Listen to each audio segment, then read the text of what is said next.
Well, hello, hello, hello. I am so glad to be back with you guys for another conflict conversation. Um, got a couple of pieces of flyaway hair here. Oh, it's been a long day.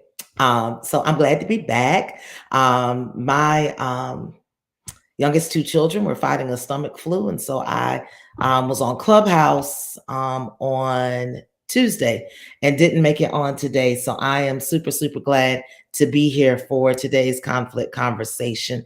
If you would just take a moment and tag, like, and share someone, because today we're going to continue talking about toxic coworkers, and we're specifically going to be talking today about workplace bullies. Workplace bullies. We all have been exposed to them before. We know what it's like to be around someone in the workplace who is a bully. There are a couple of different ways that someone can kind of manifest that they are a bully. The first way is to be verbally aggressive, right? To yell, scream, kind of dominate conversations. And try to shut everyone else down when you're trying to talk. Another way is to hoard information and resources, right? We've all seen someone who in the workplace knows something that would be beneficial to you and they don't tell you, or has the ability to give you some resources and they just kind of keep a closed fist. They don't give you what you need to help you. Seem to enjoy seeing you struggle. Hey, Kimmy. Yes, we all know about workplace bullies. Another type of workplace bully is someone who is a destructive critic, right? They always have something negative to say. It's not constructive criticism. It's really not designed to help you get better or build you up. They're just nitpicking. Nothing you do is right. They've got something to say about everything. So maybe that's the type of workplace bully that you're dealing with, or maybe it's what I call a reputation assassin, right? This is someone who doesn't want to see you get ahead, who for whatever reason doesn't like you. And so even though they are kind of cool in your face, not necessarily aggressive whenever you're speaking with them, the moment you turn your back, they're assassinating your reputation among other people on the team, other people in the company or the organization, right? And so whatever kind of bully you may be dealing with, it's not fun. And so one of the things that I realize is that when you're dealing with a bully in any organization, any workplace, 9 times out of 10, this person is using bullying to mask their own insecurities and fears. Bullying is their form of deflection, and it's unfair. Whenever I work with my clients, I love working with workplace bullies, because when we really peel back the layers of that onion and we really solidify their confidence, then we see those behaviors begin to dissipate so many times. But for you as the coworker, for you as someone who's a fellow team member who's dealing with that bully, I want to give you just a few practical tips to help you. And if you know someone who's told you that they're really having a hard time at work or in any organization because of a bullying personality, you need to make sure that you send them this, because these tips are going to really, really help them. All right. So the first thing that I always say is facts over feelings. When you're dealing with a bully, what they want you to do is they want you to get in your feelings, because they feel like if you get into the feeling zone, they can dominate, right? Because if they're bullying you, it's because they perceive you as being weak in a certain area where they think they can dominate. And so they want you to get in your feelings. They want you to be emotional. And so when you prioritize facts over feelings, you begin to disarm that bully. So the first thing you've got to do is you've got to know what the issue is that you're trying to address. And you've got to always, always, always keep the focus on the issue, even if it means you have to redirect the bully, right? Because the bully wants to get you off task. They want you not to be focused on the issue, because here's the reality. When it comes to the issue, you probably have the upper hand. You've probably researched more. You probably got better experience. You probably got a better knowledge base. And so what they want to do is they want to shift you from dealing with the issue. They want to get you over there dealing with your feelings or dealing with things that are not as important to the issue. So focus, focus, focus. Facts over feelings. Whatever the objective is that you're trying to address in the conversation, in the meeting, constantly redirect back to the issue. And then you've got to maintain your composure. Again, like I said, the bully believes that you're weak in a particular area and that they can dominate you. If they get you into that zone, it's an intimidation tactic because they're insecure and perhaps even see you as a threat to them. And so when you maintain your composure, you completely and totally disarm them. So number one, facts over feelings. Number two, be proactive. Be proactive. A lot of times when it's time to deal with the bully, we are very reactionary. And that is not the position that you want to be in, because then the bully is controlling the narrative. So you don't let the bully do that. That person does not control the narrative. If there are issues that need to be addressed, you bring the issues up on your terms and your time. And then you begin, as I said earlier, to focus on the issue. You manage the interaction because that gives you the upper hand. And then I am always big on developing consensus around your idea or your plan. Hear me carefully. I think it's very toxic if you have an issue with a person to go to other people instead of being direct with that person. You will never hear me support that. I think that's out of order. If I have a problem with you, I need to talk with you.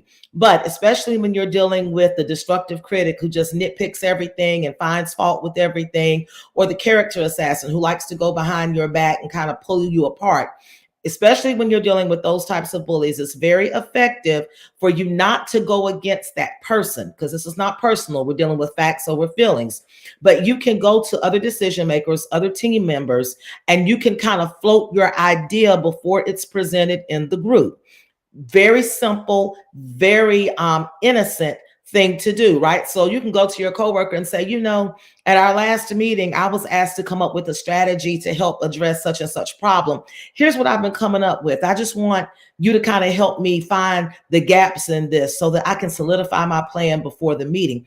And so whenever you've enlisted the engagement of other team members, and they feel like the idea that you're presenting is something that you trusted them enough to get them to give you some feedback on, then even though you're the one presenting the idea, you already have consensus around the plan. So when the bully starts nitpicking and trying to pull you apart, they've already got some buy-in because you've already engaged them in it. So that always works. Another thing I always say when you're dealing with the bully is you've got to, again, because you are managing the conversation, you're managing the interaction, you want to make sure that you make a decision on whether or not witnesses would be in your best interest. So what do I mean by that? Depending on the type of bully, sometimes it's good to have another person or other people there whenever you have the conversation. But if it's a bully that feeds off of the crowd, that is, that's the audience for the show they're about to put on, sometimes you disarm that person when you have a one-on-one conversation. So you need to make a quality decision about the environment for your conversation. Is it going to be a one-on-one, or do you need, for various reasons, to have witnesses? And then finally, you all will hear me say this over and over again, because as a conflict manager, I know how important it is. It's just part of my background as an attorney. You always want to keep a record of the conversation, and you want to communicate that. What I have found out a lot of times is that a person who is bullying, a person who is toxic, they don't want a written record of anything, right? They always want to skirt the issue. And so it is very helpful if every time you all have an interaction where decisions are made or where concerns are addressed, if you follow it up with something in writing, if there's some sort of record, and you need to say, hey, y'all know I'm famous for this, per our last conversation. And then I give a summary of the conversation. Right, Kimmy, paper trail, right? If this is something where, their feedback might be necessary, don't leave it open. Hey, this is my understanding of our conversation. If I misunderstood anything, please feel free to clarify it by responding to this email. If I don't hear from you, I'm going to assume that the action plan that we discussed is a go, right? So just putting those things in place so that there can be no character assassination, reputation assassination. There can't be sowing those seeds of discord. The next time you get in a meeting where they act like they don't know where that idea came from and like they had no involvement and no input, you've got the record in place. I hope you're seeing as we go through how to handle some of these things that I'm a big proponent of not having serious conversations with certain types of people off the cuff.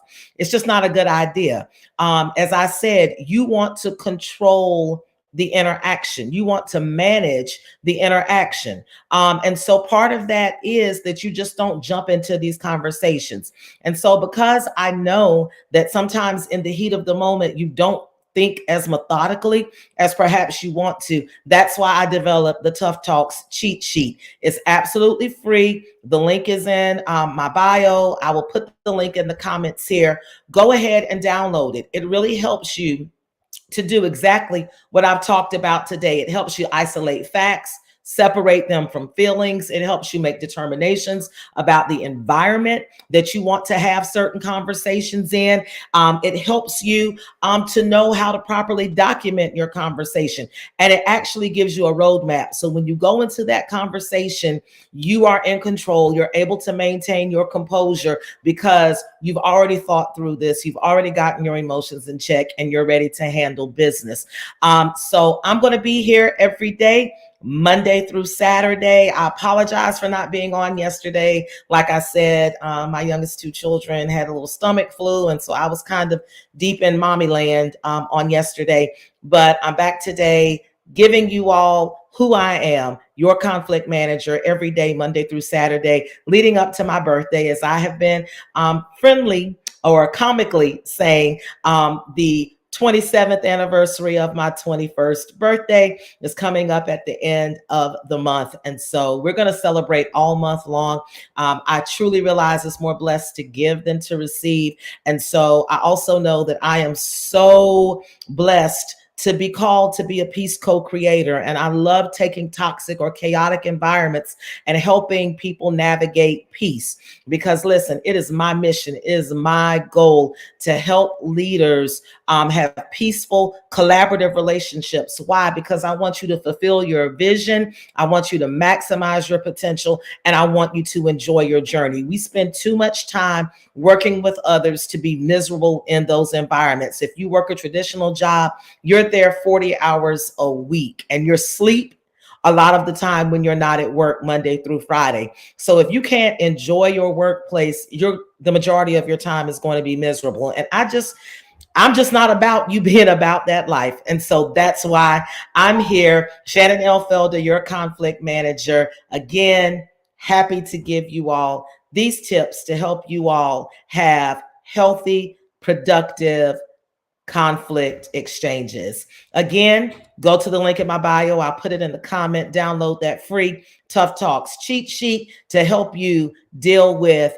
any type of conversation that you need to have that you find difficult. And because I don't believe that serious conversations should occur without serious planning and serious thought, because we want to get the best out of our exchanges and not the worst. Again, Shannon L. Felder, your conflict manager. I will see you guys again tomorrow for another conflict conversation. As I've been saying, if there's a question you have or something you want me to address, make sure you put it in the comments, or you can inbox me, or you can email me, shannon@shannonlfelder.com, and I will incorporate it into our conflict conversations over the next few days. Talk to you guys later. Have a great evening.